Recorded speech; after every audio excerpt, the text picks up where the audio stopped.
7-8 வருஷம் கழிச்சு டாக்டர் படிப்பு முடிஞ்சு ட்ரைனிங் எல்லாம் முடிச்சுட்டு வட இந்தியாவிலேருந்து திரும்பி வந்தேன். இவ்வளோ நாளாக என் தனத்தை தான் பார்க்க முடியல. அவங்க வீட்டையாவது பார்க்கலான்னு அங்கே போனேன். அங்கே யாருமே இல்லை. தனம் அதோட சொந்த ஊருக்கே போயிடுச்சான். அந்த வீட்டையே சுற்றி சுற்றி வந்தேன்.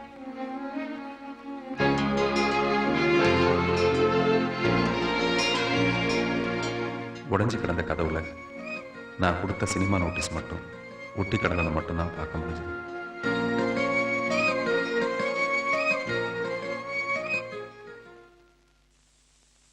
அது பிறந்த நேரம்ப்பா.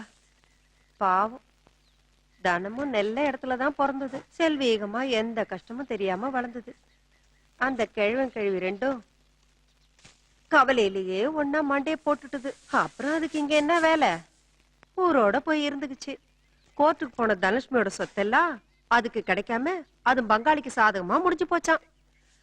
எப்ப ஏற்பட்ட குடும்பம் யாரு கண்டுபட்டதோ சின்ன பின்னமாயி போச்சு. குந்த குடிசை கூட இல்லாம எல்லா சொத்தையும் அந்த ராட்சசனே எடுத்துக்கினானா. தனலட்சுமியோட அக்காவை அதோட தாய் மாமனுக்கு தான் கொடுத்தது. அது இதெல்லாம் பார்க்க சகிக்காம குழந்தையோட கிணத்துல விழுந்து செத்து போச்சு. வம்சவிருத்தி ஆகணும்னு சொல்லி தனத்தையும் பிடிச்சி 2ஆம் தரமா தாய் மாமனுக்கே கட்டி வச்சுட்டாங்களாம்.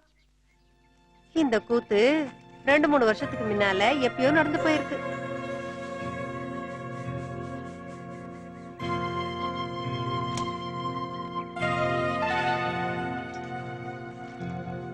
ஏன்பா 3:30 மணிக்கு பஸ்ன்னு சொன்னியே, சீக்கிரம் கிளம்பு. ஒரு போதரும் நமக்கு ஒரு செய்தியும் சொல்லல. நம்ம சின்ன பாப்பா மாமனாரு ஆஸ்பத்திரியில கிடக்குறாருன்னு போன வாரம் சிதம்பரம் போயிருந்தேன். அங்க வந்திருந்தது புருஷனோட எலும்பும் தோலுமா. ஒன்ன கூட கேட்டுதுப்பா.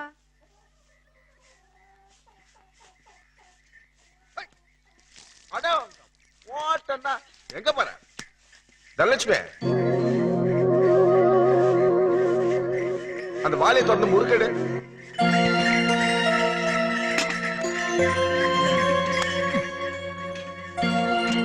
அருமையா இருக்க, எல்லாம் முடிச்சுடுறியா?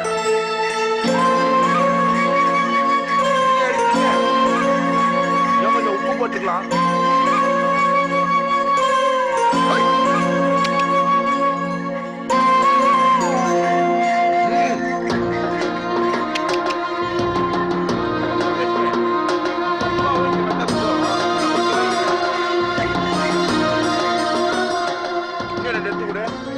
மனசுல இருக்கிறத வெளியில சொல்லாம இவ்வளவு நாளா இருந்துட்டு இப்ப தனத்தை நினைச்சு அழுவுறதுக்கு எனக்கு என்ன தகுதி இருக்கு? அம்மா பேச்சை தட்ட முடியாம கால ஓட்டத்துல எனக்கும் ஒரு பொண்ணை பார்த்து கல்யாணம் பண்ணி வச்சாங்க. கல்யாணத்துக்கு அப்புறம் தான் எனக்கு தெரிஞ்சது என்னால இன்னும் தனத்தை மறக்க முடியலன்னு.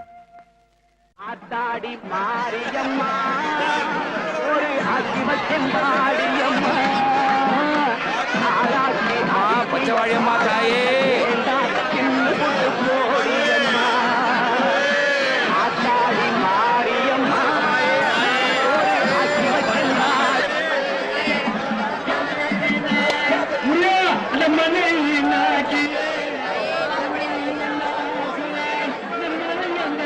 இடிச்சுக்கிட்டு என்னமா தள்ளுங்க தள்ளுங்க.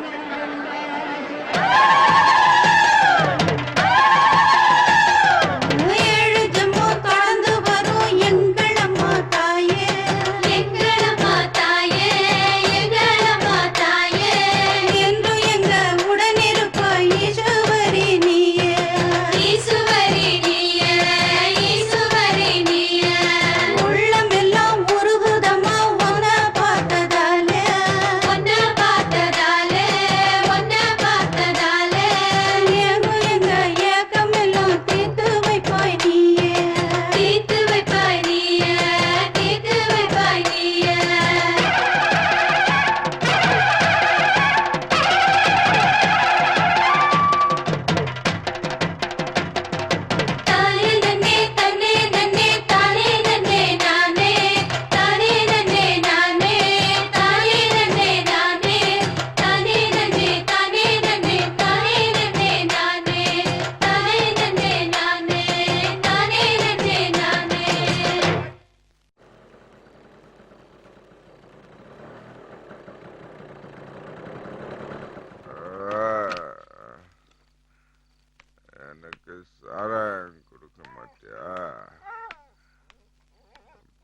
எனக்கு என்னெல்லாம்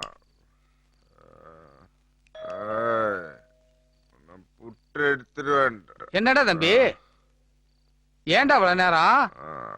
என்ன சொன்னிய? வெளியில படுத்திருக்க, உள்ள படுக்கிறது தானே? வியாபாரமா பண்ற? என்னங்க இவ்வளவு நேரம் ஒரு போன் கூட பண்ணல? ஏன் அவங்கள வெளியில படுக்க வச்ச? நல்லா போய் வெளியில பாருங்க. அவரை உள்ள படுக்க வச்சா நாம இங்க படுக்க முடியுமா?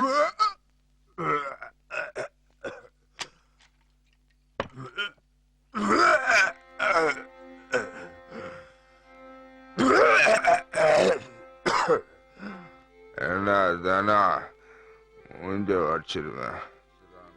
அத எந்த நேரத்துல இவன் கையில பிடிச்சு கொடுத்தாங்களோ அன்னையில இருந்து கூலி வேலை தான் பாக்குது. தனலட்சுமி பாவண்டா, அதுக்கு இப்ப யார் இருக்கா? நல்லதோ கெட்டதோ யாரையும் பார்க்கறதும் இல்லை, அந்த சனத்தோட பேசுறதும் இல்லை. பையனை வேற ஒண்ணு வச்சுக்கன்னு லோல் படுது. களை வெட்டி 10 ரூபா சம்பாரிச்சா கஞ்சி கூட குடிக்க விடாம அத்தை பிடிங்கின்னு போய் அந்த கட்டையினோட சேர்ந்துக்குன்னு தனியா போட்டுக்கிறான்.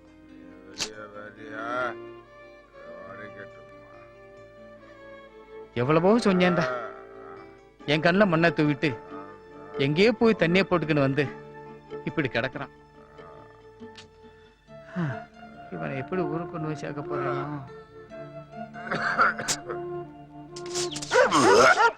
கொடை புடுங்குதுடா சாமி. சுமாரே வந்த இடத்துல என்ன வேலைடா பண்ணிருக்க? இது தனத்துக்கு மட்டும் தெரிஞ்சது. எங்க இருந்தாலும் இந்த கர்மத்தை எப்படித்தான் குடிச்சேனும். இது பாரு, மனசு மாற மட்டும் நினைக்காத. நீ உன் பக்கம் தலை வச்சு கூட படுக்க மாட்டேன். ஆமா,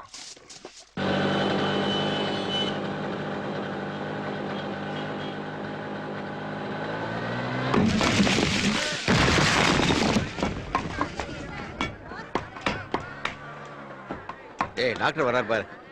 வாங்க வாங்க டாக்டர் சார், வாங்க வாங்க சாப்பிடலாம் வாங்க. Bonjour. Please join us. இவர் எங்க ஊருக்காரரு. என்ன ஊருக்காரரா? சொந்தக்காரன்னு சொல்லுங்க.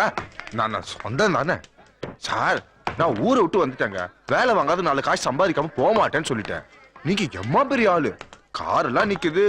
எனக்கும் ஏதாச்சும் ஒரு வேலை. உங்களை தான் நான் பேசக்கூடாதுன்னு சொன்னேன்ல. சொல்லட்டும் விடுங்க. ஏய் ஏய் ஏய், பாத்தியா கால போட்டுக்கினா முதலாளிக்கு தானே நஷ்டம். உனக்கு யார் செலவு பண்ணி உட்காந்து? நான் நல்லா வேலை செய்வேன் சார். பொய் பித்தாட்டம் தெரியாது. என் மூஞ்சி பார்த்தா குடிச்ச மாதிரி தெரியுதா சார்? நேத்தே எல்லாத்தையும் யார கேட்டுட்டேன். ஐயப்ப நானையா? இனிமே கரெக்டா இருப்பேன் சார். சார் நான் ஊருக்கு போனா மறுபடியும் குடிக்க ஆரம்பிச்சிடுவேன் சார். நல்லவர் தான் சார். இவரோட ஒய்ஃப் என் கூட படிச்சவங்க. எவ்வளவு சம்பளம் வேணும்? இல்ல அதையும் நீ டிசைட் பண்ணிட்டியா? நான் அதிகமா கேட்டா குடுத்துருவா போறீங்க? என் பொண்டாட்டி புள்ள அப்புறம் எனக்கு ஏதாச்சும் சேர்த்து கொடுங்க. அவங்களுக்கு அனுப்புறது போக மீதியை வச்சு நான் பாத்துக்கிறேன். உனக்கு இங்க வாட்ச்மேன் வேலை, எல்லா பொருளையும் பாத்துக்கணும். சம்பளம் 2000 ரூபா. ஐயோ சார், சாமி சார் நீங்க. இப்ப 2000 சொன்னீங்களே, அது மாசத்துக்கா இல்ல வாரத்துக்கா? ஒரு நாளைக்கு போயா. தனத்தோட புருஷன் அடிக்கடி வந்து என்ன பார்ப்பாரு. அன்னைக்கு மாச சம்பளத்தை வாங்கி என் கையில கொடுத்து அதை தனத்துக்கு அனுப்ப சொன்னாரு. தனலட்சுமியோட பேரை ரொம்ப காலத்துக்கு அப்புறம் அன்னைக்குதான் நான் எழுதி பார்த்தேன்.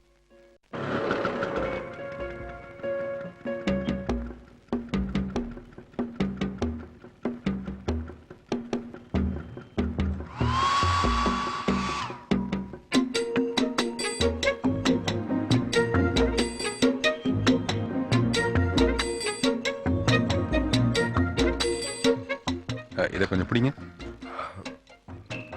எவ்வளவு சொன்னீங்க? ஐயோ, வெயிலுக்கு நெல்லா இருக்கு. நீ 2 குடி. இல்ல பரவாயில்ல.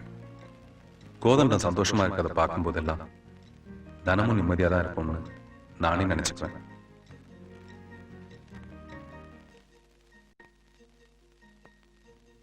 கோதண்டத்துக்கு தனலட்சுமி போட்டிருந்த லெட்டர்ல என்னையும் கேட்டு எழுதியிருந்தது.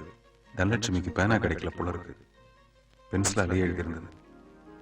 எவ்வளவோ காலத்துக்கு அப்புறம் தனலட்சுமியோட கையெழுத்தை பார்த்தேன்.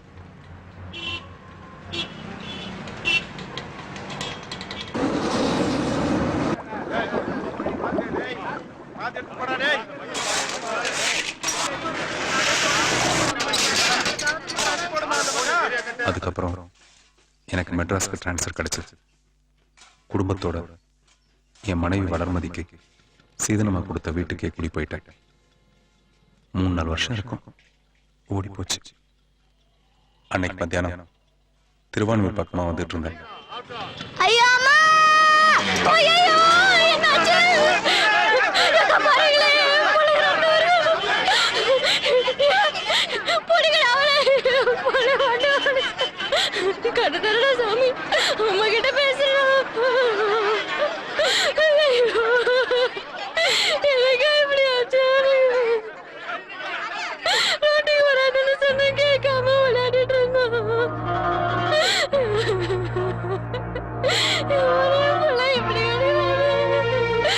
யாருமே இல்லையா? கடவுளே உனக்கு கண்ணு இல்லையா? கண்ணு இல்லையா உனக்கு? எனக்கு காப்பாத்த யாரு இல்லையா? எனக்கு காப்பாத்த யாரு இல்லையா? யாருமே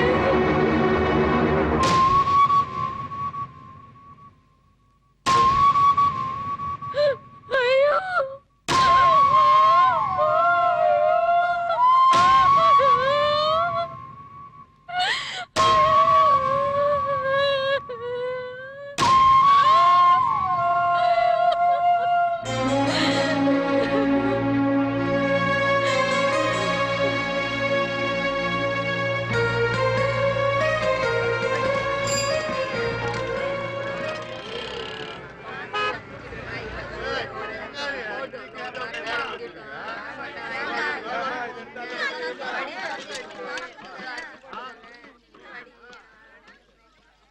என்ன அப்படி பாக்குற? இதே இடத்துலதான் 3.5 வருஷமா இருக்கேன். அப்பப்ப கட்டட வேலைக்கும் சித்தாளா போறேன். உழைப்பு ஓடுது. ஆரம்பத்துல கஷ்டமா தான் இருந்தது. இப்ப பழகி போச்சு. நான் நல்லா இருக்கணும்னு தான் என் மாமனுக்கு வேலை வாங்கி கொடுத்தேன்.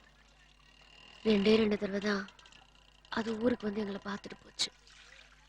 அதுக்கப்புறம் பணமும் வரல, லெட்டரும் வரல.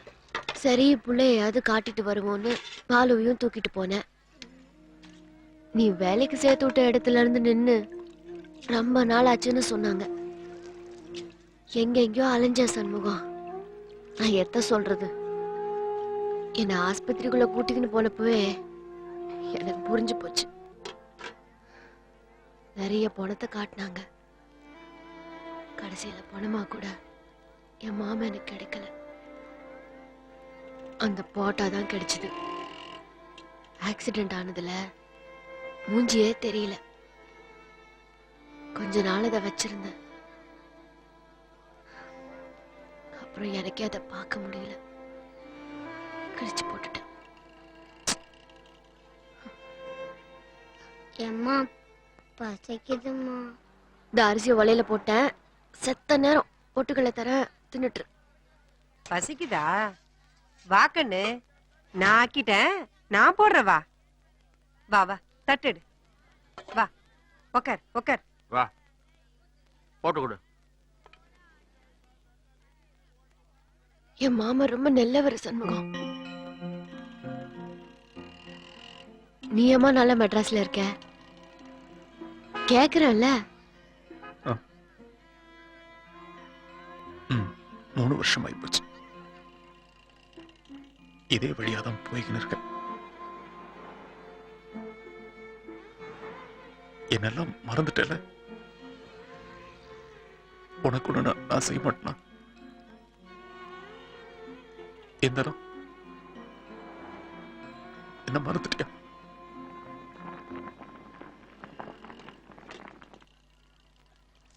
ஐயோ சண்முகம், நான் வேற. உனக்கு எத்தனை குழந்தைங்க? 2 பொண்ணுதான். பெரிய பொண்ணு 1ஆம் கிளாஸ் படிக்குது. சின்னதா இப்பதான் பிறந்து 6 மாசம் ஆகுது. ம்.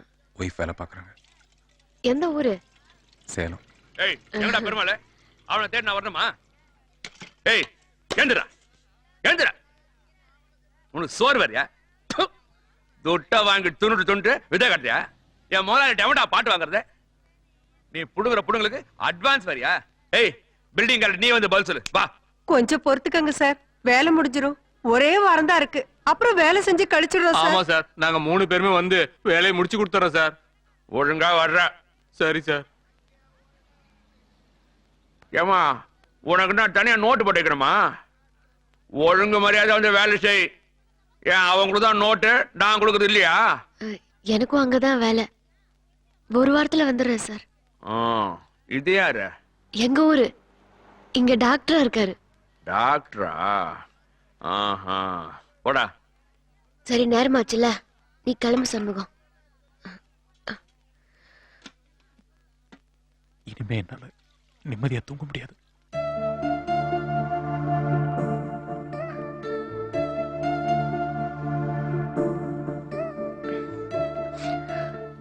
மாங்காய்லாம் போட்டு குழம்பு வச்சிருக்கேன், ஒரு வாய் சாப்பிடுறியா?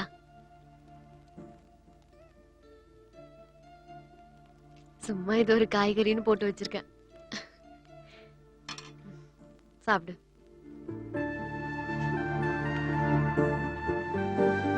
சுத்தத்தை பத்தி அப்படி பேசுவியே, இப்ப டாக்டர் வேற. கை கழுவ மறந்துட்டியா? டா கை நீட்டு.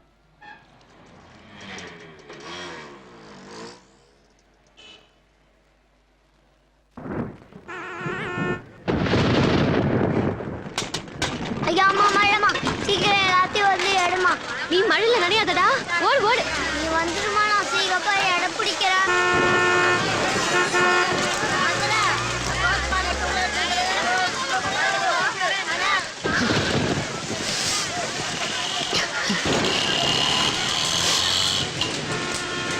நீ சாப்பிடு.